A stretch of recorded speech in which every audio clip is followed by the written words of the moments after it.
nawe sowusilahlile ngathi soyaduka kodwa ngijabule kakhulu ukuzwa ukuthi usesekhona emkhondweni. Hey. So besikho ngelinye ilanga leyo. Ngathuka kakhulu impela ngathi hawu Nkosi yami mase sijikela wohomu ukuthi hayi cha kunento errong esiyenzayo kodwa ngayezwa ke ngaye ke uspokesperson wethu uNhlamulo Dlela naye uThulani Shongwe bathi hayi mfowethu sisesenaye la. Kodwa ke ngithanda ke ukubonga ithuba leli ongipha lona. Ngibonge kakhulukazi amalunga omkhonto wesizwe. Ngizozama ukukhuluma isiZulu ngoba ngafunda isiZulu kodwa ke mina ngikhuluma isiNdebele. Yabona ngihathi bathi umuntu uyakuthwenya. Ngiyahambudleka lokhanyana abantu bangahoni ukuthi balandele umgomo womkhonto wesizwe ngoba uzakhumbula ukuthi babekhomo ukuthi uma usathoma into akukho lula musayithothoma ko into kuya nabantu abasithukako mara ke sesidevelope ngizathi a thick skin ukuthi ngendlela abantu bangakhona ngapha ngeSouth Africa uke urareke ukuthi umangale ukuthi kodwa abantu laba lokuhlupheka lokhu esikubhekile sikubheke sisodwa na ngoba ukulisa izinto yabona ngesikhuwa bana bathi lokhanyana uma uthulako ukuthi usuke uvumelana nalento abantu abazenzako manje thina angeke sivume ukuthi lidlalwe ngabantu abanzima mara nathi abantu abanzima kufuneka ukuthi sihlangane sibe ilitshe yazi sibophane sibe babantu abahlangeneyo ngoba lento yenihlangano eziningi ezenzakalako omunye uzokuthi no mara ukomuntu uphume kwagogo ngoba ulila ngenhlangano ukuthi ziba ziningi njengoba silapha eParliament sathi kuzoba neprogressive caucus la ke umsholozi uNcamalala wathi ufuna ngathi amaqembu wonke wabantu abanzima angahlangana abe into yinye lokho kuzokwenza ukuthi ifreedom yethu sifike msinya kiyo sifike masinyana ngoba nje masizinqotwana lapha nalapha qala nje abantu urareke uthole eskomplasi or in a village emakhaya kunabantu abasavotela amakhuwa asigandalela iminyaka edlula amasumamathi over 400 years now mara urareke ukuthi kunabantu abasesenethemba abahona ukulandela amakhuwa sizavanibe buhlungu ngoba thina abanye babukhomu abazali bethu bayakhulela emaplasini babereka amakhuwa bahola umgodla wepuphu ubereke inyanga yonke net for ukuthi uthole isaka i80 kg umholo wakho nguloyo manje amakhuwa afuna umbuso nje awufuna ngekani ngalokho bazama ukusihlukanisa phakathi ukuthi singazwani sibabantu abanzima njengakwenzela umzekelo ukuthi bongathi uyaqala uzothola ukuthi lapha uma uqala napha abantu abasi-attackako ukhulukazi abantu napha abagcoka izibofu kunodade omunye bathi nguzizipho ngicabanga ukuthi naye uyi-TikToker usihlalele mihla namalanga uyasi-attack mihla namalanga kuthi ukuthi mina nje angangiblame nothi ukuthi yabona izulu liyana namhlanje mara makungimi angathi ngikhosi idust ingekho idust no sikhosana lo uyathwenya uyasihlupha uwenza ukuthi kube lini izulu manje fanele ukwazi ke lokho babukhomo ukuthi umgomo womkhonto wesizwe ukukhulula abantu abanzima into efanele silwe naye umthlakho ukuhlupheka kwabantu abanzima lezo zokukarabhana zokuthi sinande sikhombana ngomuno aziyosisa ndawo yabona uma ungaqala ke mina njengoba ngaba sepolitikini ngaba sebholeni ngisesemncane mhlambe ke ukupha historical background iqhegu lami la joina in-union many years ago iminyaka eminingi eyadlulako ngithe mangikhula mangisesikolweni ngumela ngo1980 kunesikolo bathi Mafu High School ngathi mangifikako sathoma lapha kwaNdebele kwaGafontein sathoma into enye batho yiSRC lokho okwenza ukuthi ngiqothwe ke esikolweni and iqhegu lami ubabami bekabukhali angafuni next yazi ngingazi ukuthi ngizokuthi engenzeni mangimtshelako ukuthi ngivuke ekseni ngiyesikolweni mara ngingafike esikolweni ngoba ngiqothiwe I must find a way yokuthi ngizoyithoma njani into leyo ukuthi ngiqothiwe yakhamba ke kwaba nesikolo esinye esiba khona esiyathiyelelwa ngegama lami namanye amasokana amabili silapha eVlakhlaagte number 1 iMandlethu High School igama lami ngumandla. Now kwakhamba ke umuntu wakhamba ke kwaba nomguruguru lapha kwaNdebele if abantu bayakhumbula bekusekukhona ubaba uSikhosana uSS Khosana nguchief minister wendawo yakhamba ke kwaba nento enye batho imbokodo makuthi niyakhumbula umlando ke salwa nombokodo ke kwafanele ukuthi ke sibotshwe ke abanye kwaba nento enye edeclarewa nguPW Border ebizwa ukuthi states of emergency kwaba ne states of emergency sabotshwa sasiwa ngendawo ngaba ngomunye ke nami ke ohlagiswako osuka from one police station to another police station ngazibala zinengikhulu to a prison ePaxton lapho umuntu wahlala under states of emergency. Kwakhamba ke umuntu ke ngoba umuntu uyakhula ke umuntu wabereka ke wakhamba ke akhona kwezepolitiki ke mara ngithanda ibhola ngagcina ke ngikhona embusweni umuntu ubuya kude wachayela wagcina ngena naku ku-administration ngo-1993 sathoma ke ngendaba ye-IEC mara before lapho kwaba khona nasi into abayibiza ukuthi iCODESA kule youth into kanje bengikhona lapho kunamasokana afana nabo Themba Khoza ubuya ku-ISP ngapha ku-African National Congress bekunamafana amasokana afana nabo Thabang Makwetla amasokana afana nabo Peter Mukaba and others saba khona ke lapha from 1990 up to 1993 yakhamba ke umuntu wangena ku-IEC ngaba ngomunye ke nami usikhulu lapha ku-IEC ngo-1994 kwavotwa kwadlula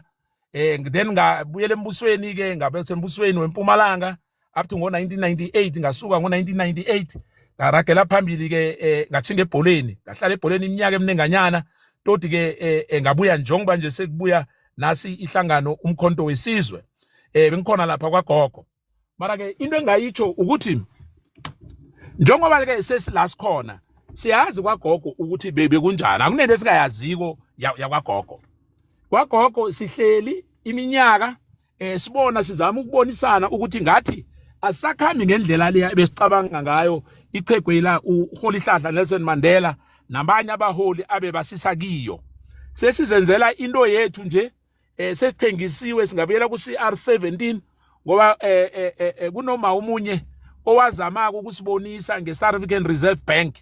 ukuthi amakhuwa la abhizi ngento eziningi mara abantu zange babone abanye ngaleso sikhathi ukuthi kunento ekhona engakalungi mara njenganje indwezo ziyavela njengoba silapha ku-commission kwaba khona nasi CR17 la kwathengwa khona ke amavote ngemali ethusako kula ke umkhonto wesizwe abanye ababuya ku-exile bayibona into leyo ukuthi into leyo ayakahlali kuhle then ke bathula kodwa abanye ke bathula into lezi zakhamba kwaze kwafika ke nje la sikhona kwaba nasi into yephalaphala ngimthokoze godi nale isokana abantu nguArthur Fraser wasitshela ukuthi kwenzakalani then kwaba khona nomvikeli womphakathi wasitshela abantu lokho bangaboni indwezi lokho baba nama reservation lokho abahona ukubona bazama ukubabonisa bongakukhumbula kuhle babuhomu uzakhumbula njengoba ngikhuluma nganasi bankroad ngikhulume ngeCR17 ngikhulume ngephala lokho abantu ababoni toti nje ke uGeneral Mkhwanazi nge6 zangoJuly asikhombise ukuthi ukuthi ngesizulu ngizayibeka ngoba ngesidebele angeke ngikhona ukuzwa kuhle ukuthi la kunomlando kunento ezikulu eziningi ezingakalungi kuhle la njenganje ke sesilapho ke njenganje ukuthi sekuyavela ukuthi lento bezikhulunywa eminyakeni edlulako zabophalaphala nabo CR17 ngabe leso sikhathi savula amehlo leso sikhathi angihlambe ngaba sikho la mara la sesikhona sekukhombisile ukuthi into le kade yaplana amakhuwa la akhona ukuplana izinto kuseseneminyaka eminingi zingakenzeki manje ke lokho kuyakukhombisa babuhomu ukuthi sivuka muva kubonakele njenganje ukuthi kuhlangahlangene ekhulu ngendlela le ethusako mara ke sizama ukuyilungisa njengesigungu seParliament ukuthi esiphoyiseni lapha kuhlale kuhle mangahlala kuhle lapha esipoliseni sizokhona ukuthi silungise into eziningi njenganje ke ngibawa ukuthi amalunga wethu womkhonto wesizwe ingathi singaba isibonelo siziphathe kuhle singaphathisi abantu inhloni siziconducte kuhle ngiyazi ukuthi akusilula ngoba asikakabi ne-conference njenganje emkhontweni wesizwe sisakhethwa sisakhonjwa ukuthi wena uzakhona ukwenza lokhu siba uyosenzela lokhu akuna permanent member emkhontweni i24 months ye-probation le ambulu soka asikakayiqedi mara ngendlela izinto zingakakhambi kuhle njengakhona usiyahwapha kuba nentonyana eziningi esifanele zilungiswe mara upresident njenganje ne-national officials ne-high command bayazama ukuthi bazilungise indwezi ukuthi zihlale kuhle ngoba njenganje lento ipi esilwako le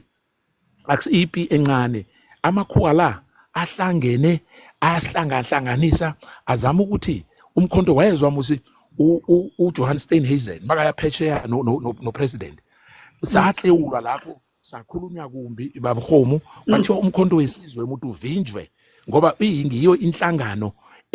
ebayibona ukuthi ingenza amajuguluko ukuthi umuntu onzima nepower ichifte from emakhweni kubalungu iye ebantwini abanzima ngalokho ke baze bayokufika eWhite House ngendlela iDA isaba ngakhona ingene ku-GNU ngoba isaba umkhonto wesizwe ivimba ukuthi umkhonto wesizwe uyokutshintsha uphilo babantu abanzima lokho kukhombisako ukuthi asikade sikhona seminyaka emibili sikhona mara ke into esesiyenzileko engicabanga ukuthi abantu fanele bazibonele bazikhulumele bona masingathi mhlambe silungise into le yokulwa thina sodwa lokho kungenza amajuguluko amaningi khulu nokuthi sikhona ukufika la siyakhona sifike msinyana singathathi isikhathi eside ukuthi abantu bakhululeke mina ke ngizokubawa amalunga wethu ukuthi ama position la akekho permanent and abantu abalise ukulwela ama position asingabandlululani siyinto yinye sibabantu abanzima ukuthi omunye useparlamente omunye uselegislature omunye ukusubregion omunye ukuphi akabaleleki lokho into ebalekileko njenganje babhomu ukuthi ufuneka abantu abanzima bakhululeke sitshintshe imigomo le ekhona uhulumende obele ngoba into ekulu embe siqalene nayo i-system le khona njenganje njoba atsho ke u-deputy president no president uncamalala sekhona ukuthi i-section 25 leya we need ukuthi umhlaba ubuyele ebantwini ngoba monomhlaba unayo yonke into yabona lento yokuthi abantu ngeza ubuhlungu khulu ngizwa u-former president Mbeki abuza ukuthi umhlaba sizowenzani akhuluma exactly into yakhulunywa nguTerra Likota ukuthi umhlaba lo asikwazi ukuthatha ube ngebantwini mongaqala ezabelweni lemakhaya ukuthi abantu umhlaba wabo ungangani uqala eScomplus uqala ama-RDP ula ubona khona ukuthi abantu abanzima we are still even today a third class citizen asikakabi khona la sifika khona ukuthi sihlonipheke njengesitshaba ephasini lekhethu ngamanye amagama ngisho ukuthi amakhuwa asese-first class citizen njengoba sikhuluma nje after 31 years lokho ke umkhonto wesizwe ufuna ukujugulula sifuna ukuchange lokho ukuthi abantu abanzima nabo babe nesithunzi ukuthi abantu bangakarwa into yokuthi ngoba sinamakhuwa then no ukurehe ukuthi umuntu onzima mangaphatha iphasi lizokubhubha akunaphasi lizobhubha mongaqala la eBotswana singenza nje umzekelo ngeBotswana nakho eBotswana abantu bayaphila kuhle noma ke indwanyana zizaba khona angeke kube elula noma ngabe kukuphi ungaya nase Europe ungaya kuma Scandinavian countries uzokuthola ukuthi ayikho into yokuthi umuntu efanele angabi nomhlaba wakhe ngithi kuphela la abantu ngaphange sole Africa nje esinganamhlaba lokho ke esifanele ukuthi sikulwele umkhonto wesizwe sijamele abantu singasijameli thina njoba separlament lapha asikasijameli thina sijamele abantu and siba ukuthi abantu kube ngiwa abantu abasithumela ukusikhuthaza nemthlago yabo ngisho ukuthi nokuhlupheka kwabo basithumele bona noma ke singasiyo i-governing party siyi-opposition party mara siyahona ukuthi into abasitshela zona sizama ukuzifaka ukuthi sijugululwe noma ke bazosibetha ngevote ngoba uzabona amakhuwa la ahlangene no-ANC okuyinto abantu zange bayicabange ukuthi ama-imperialist ne-African National Congress leya ebesicabanga ukuthi izakhulula abantu namhlanje badla epotweni yinye ngamanye amagama abakhona ukuziplanela against our own people ngoba i-ANC njenganje seyinjalo asese-ANC leya esiyaziyo eyenza ukuthi uncamalala ajike ukuthi ngoba niyabhala ukuthi sijugulule ukuphila kwabantu abanzima, sichange abantu ukuthi impilo yabo ibe ngcono, ubhedere. Mina ngeke ngisanivotela, wayenza very clear. Ngicabanga ukuthi abantu bayikhumbula into leyo. Wathoma njalo wathi man bantu nasi ke inhlangano engicabanga ukuthi ingakhulula abantu abanzima. Bengibawa ke mina ukuthi babuhomu ngingakayivali ukuthi ngathi singamphoci ngoba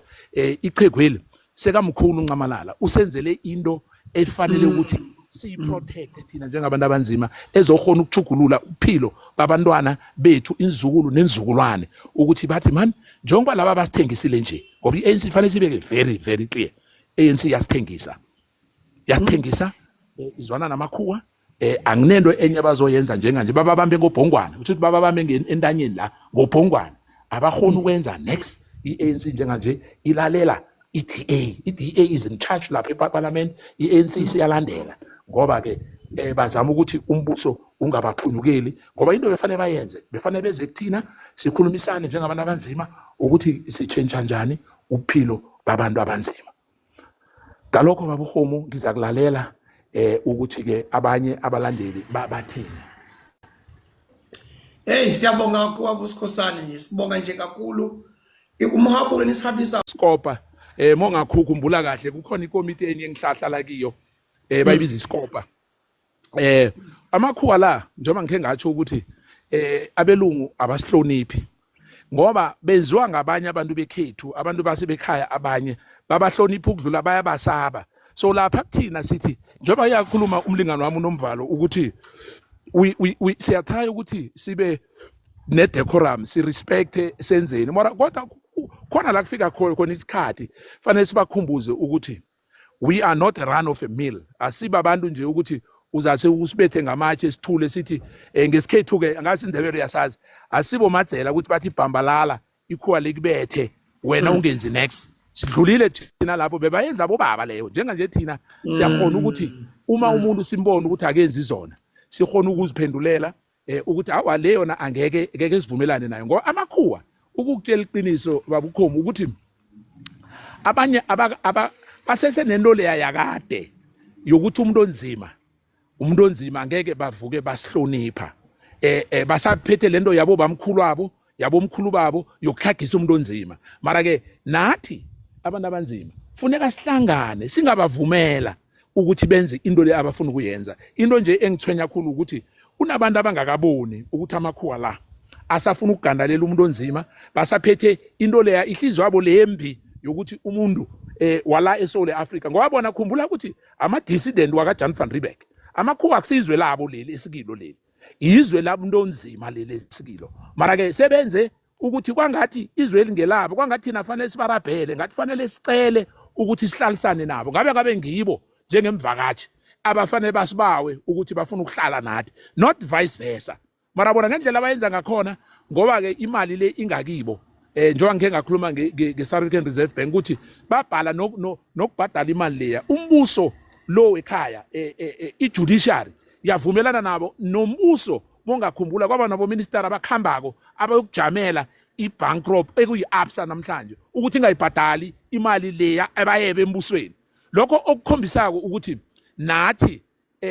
abantu abanzima into zethu asikakaziplani kuhle, sisahlangahlangene okwenza ukuthi amakhuwa la aqinelele njengoba sekafuna ukuthatha umbuso ngebackdoor ngokungena ngeGNU. And mongakaqali masingeke sicale kuhle sibumbumbane, sizama ukuthi sithola abantu abanengi ukuthi bavotele umkhonto wesizwe babe khona, sikhona ukuthi sidefeate lesifo esizako sokuthi amakhuwa athola umbuso lo treg, babuye futhi basibuse njengamakhuwa. Lokho kungahelebha ke ukuthi inzukulwane nezizukulwane bangakhona ukuthi basikhafulele emathuneni ukuthi senzani thina sibona umbuso nakuwa abantu abanzima uyakhamba, iANC yawuthengisa. Lokho fanele sizama ukukuvala, abantu balise ukuthengwa ngenkipa nangengubo nangokudla kwangelanga amalanga amabili, bathi no ngoba sekufika ama-election nakukudla idlani nje. Monga Eastern Cape izulu malina njengoba lina kangaka, sisono babukhomu, nezinye indawo la eNkomplas sisono babukhomu. Lokho ke ngifuna ukutsho, angifuna ukukufihla ukuthi nathi siyazenza izinto ezimbi. Koma ngicela uaccepte baba Nomvalo. Hawu.